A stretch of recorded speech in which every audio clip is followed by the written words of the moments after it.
everyone, and welcome to another episode of Real Film Talk. My name is Braunlich. Now sit back and get some snacks and enjoy the review. Roll out! We will cover Transformers: Rise of the Beasts. Help us. Here is my reaction for the trailer. Let us jump into action and let's take a look at Transformers: Rise of the Beasts.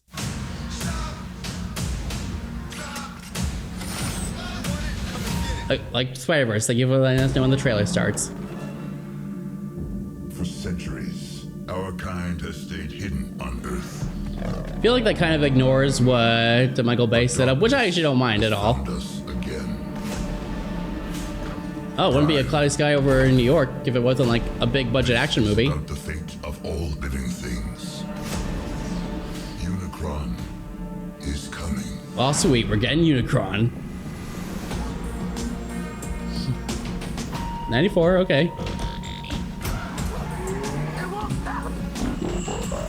Okay, that's kind of cool.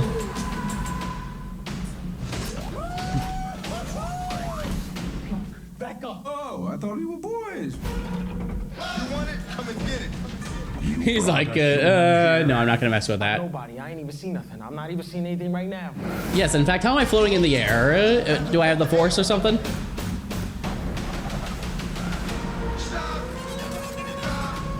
This is not our war. Optimus, we must trust each other to protect the home we all share. Hi, Michelle, yo. How big can this guy be? He eats planets. So, like, way bigger than a planet. Basically, this universe's version of Galactus. Here's Bumblebee. In the end, everything you cared for will be consumed. Okay, thanks for, giving some stuff away there. Is it just so people will actually come to see the movie? Anything like this. Please, tell me. Let them come.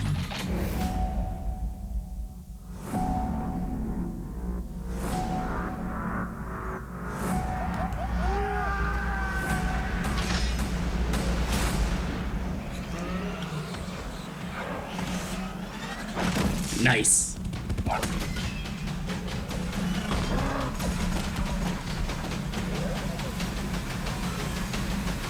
I guess that's RC right there. Yo, Noah, take the wheel.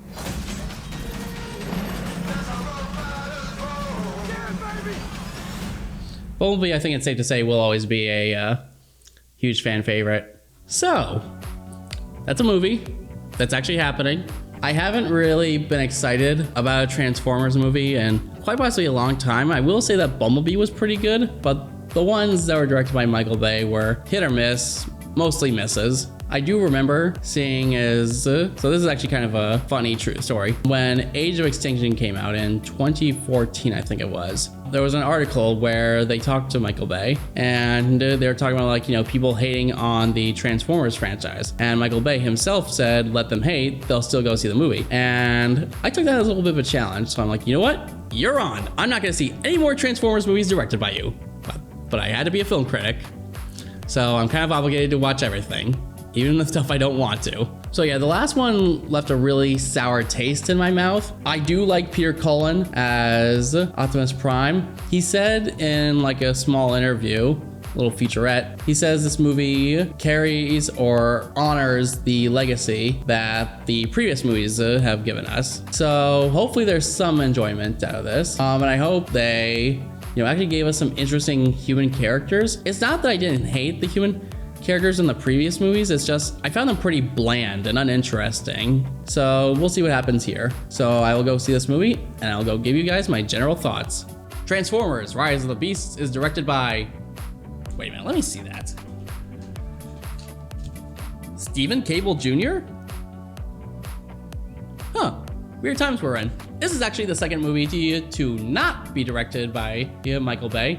The last one being Bumblebee back in 2018. In this movie, this takes place in the 90s, where a new faction of Transformers known as the Maximals join the Autobots as allies in the battle for Earth. Hey, I think I've seen this one before. Before I give you my thoughts on this movie, allow me to share my thoughts on the previous movies. The first one I thought was quite enjoyable. It was kind of stupid, but I was 10 at the time, and I liked a lot of stuff. Second movie, Revenge of the Fallen, was bad. Like, really bad. I think this was the beginning of the downfall, and it was only the second movie. It also didn't help that Megan Fox's performance was quite terrible. Man, we should have seen the signs. The third movie, Dark of the Moon, I thought was okay. A small step above Revenge of the Fallen, and knowing how well received that one was, it honestly isn't saying much. Which brings us to the fourth one, Age of Extinction. Actually, you know what? I take what I said earlier back. This was the beginning of the downfall. I felt like this was the point where the writers just gave up and did whatever they wanted. Not only that, but they gave us possibly one of the most unlikable characters in any of these movies in Cade Yeager, which is totally a real name and not something that was made by a random name generator. And then we have the fifth one, which thankfully was the last one directed by Micheal Bay before he moved to a producing role. And the fifth one hit was rock bottom. Like, the only way we can really go is up. Thankfully, we got a breath of fresh air in Bumblebee, which I think a lot of people would agree is probably the best of the Transformers movies, even though it's technically an origin story. Then we got this new one made, which made me really skeptic, but also gave me some optimism. One of the reasons is that the Transformers movies haven't gotten the best reputation, but this was directed by a man who I've grown to like. He directed Creed 2, which I think was one of the best movies of 2018. So I went to see if there was any silver lining in this franchise. After seeing this movie, I will say it does have its flaws, but it's definitely one of the better Transformers movies. One of the main criticisms of the franchise was that there are too many human characters and not enough Transformers characters, which is what a lot of people want to see. While this movie sort of continues that tradition, hey, I guess some things really don't change. They do change it enough where they actually comes across as decent. I actually thought the human characters were more interesting, especially Noah, played by Anthony Ramos. In the short time we are introduced to him, we actually know just enough that makes us want to root for him. His performance was really well done too. He probably gave the most effort out of any of the human characters we've gotten in the past. I also thought the connection between him and his brother Chris was really good. They worked well off each other, and I felt their relationship as real and nothing forced. It just felt natural. Now, the chemistry between Noah and Elena was fine, but it didn't flow like Noah and his brother did. If anything, one thing I think it could have done better was the brother coming along on the mission.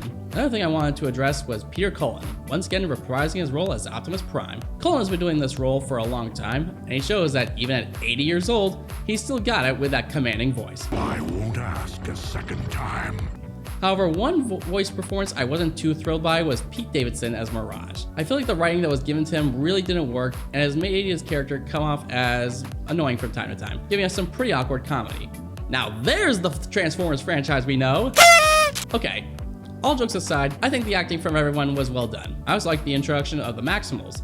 They weren't just added for the sake of putting them in the trailer, on the poster, and most likely on toy shelves, but they really added a lot of depth to the plot, and they were in the movie for a good chunk of it. There's something else I wanted to add, and that was the action. For those who are worried about the action, especially the climax, is just going to be one big visual mess, let me put your thoughts at ease. It isn't. The climax I actually thought was pretty fun. It focused on one character at a time, and it was pretty exciting to see. However, it feels like Rise of the Beasts follows the same formula that a lot of the Transformers movies have followed, where the good guys need to get a thing before the bad guys do. And if the bad guys find it, then it could mean the end of humanity as we know it. This movie follows the numbers of the movies that came before it, but still ended up being moderately entertaining. Will I see this movie again? Maybe not, but was I glad I did? I actually was. Granted, there were some elements I wish were different, but from what I got out of this, it isn't bad. My grade for Transformers Rise of the Beasts will be a B-. Thank you all for watching this review. I hope you all enjoyed it. Until next time, this is Will Braunlich, and I will see you at the movies. Save a seat for me.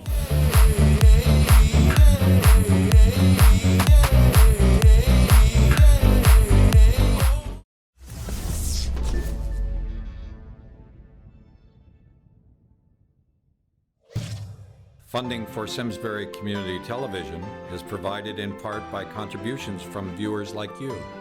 Thank you.